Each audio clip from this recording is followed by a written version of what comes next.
오늘은 어항 꾸미기의 꽃, 바로 이 수초죠. 이 수초에 싱그러운 초록빛이 어항에 생기를 불어넣어 주는데요. 이 예쁜 수초 그냥 넣으면 큰일 납니다. 소중한 내 수조 생태를 지키는 방법, 바로 수초 검역입니다. 어항에 넣기 전에 반드시 해야 할 일, 오늘 영상에서는 수초 검역을 쉽게 알려드릴게요. 왜 수초 검역을 해야 할까요? 이 수초에는 생각보다 많은 불청객이 숨어 있습니다. 먼저 이 달팽이가 귀여울 순 있는데 어항 청소부로 시작을 했다가 어느새 어항을 지배하는 엄청난 번식력으로 어항을 순식간에 점령해버리죠. 그리고 플라라니아나 히드라 같은 무서운 친구들, 얘네들은 어항 생물에게 해를 끼칠 수 있어요. 이런 친구들이 수초에 딸려오는 경우가 있기 때문에 수초 검역 귀찮다고 생각하지 마세요. 조금만 신경 쓰면 깨끗하고 건강한 어항을 만들 수 있습니다. 자, 그러면 수초 검역을 위해서 필요한 준비물을 알아볼게요. 첫 번째는 바로 구연산입니다. 구연산은 쉽게 말해 귤 껍질에 있는 이 시큼한 성분인데요. 이걸로 수초를 깨끗하게 소독할 거예요. 약국,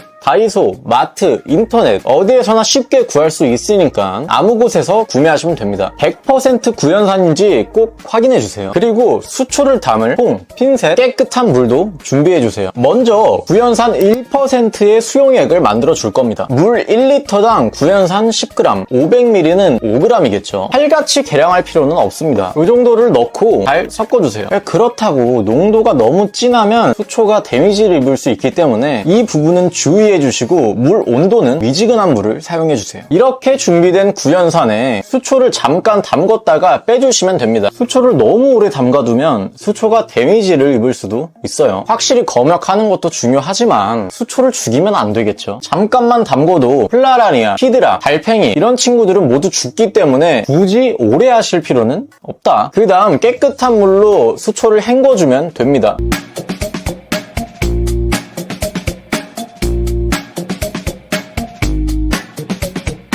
꼼꼼하게 헹궈야 구연산이 남지 않아요. 마지막으로 검역을 마친 수초를 바로 어항에 넣지 않고 다른 통에 하루 정도 정리해두는 게 좋아요. 혹시 뭐가 남아있을 수도 있으니까. 만약에 수조에 그런 친구들이 생겼다면 약품을 사용할 수도 있지만 어항의 새우나 물고기에게 해로울 수도 있으니 주의해서 사용해야 됩니다. 그러니까 미리 방지하자는 거예요. 이런 과정이 충분히 귀찮다고 생각할 수 있지만 생각보다 쉬워요. 그리고 가능한 배양수초를 쓰는 게 좋습니다. 이런 악성 생물뿐만이 아니라 악성 이끼가 옮겨오는 것까지 방지할 수 있거든요. 근데 이런 음성수초는 배양수초가 없는 경우가 많기 때문에 이렇게 검역이라는 걸 하는 거예요. 그래서 이왕 하는 김에 카메라를 켰습니다. 수초 검역 어렵지 않죠? 조금만 신경 쓰면 건강하고 아름다운 수조를 만들 수 있습니다. 저는 이 검역이라는 것 자체를 모를 때도 있었어요. 이런 친구들이 외부에서 유입된다는 사실도 몰랐습니다. 어느 날 갑자기 어항에 달팽이가 생긴 거예요. 그걸 보고 제가 어떤 생각을 했냐면 달팽이다. 자연적으로 생긴 건가?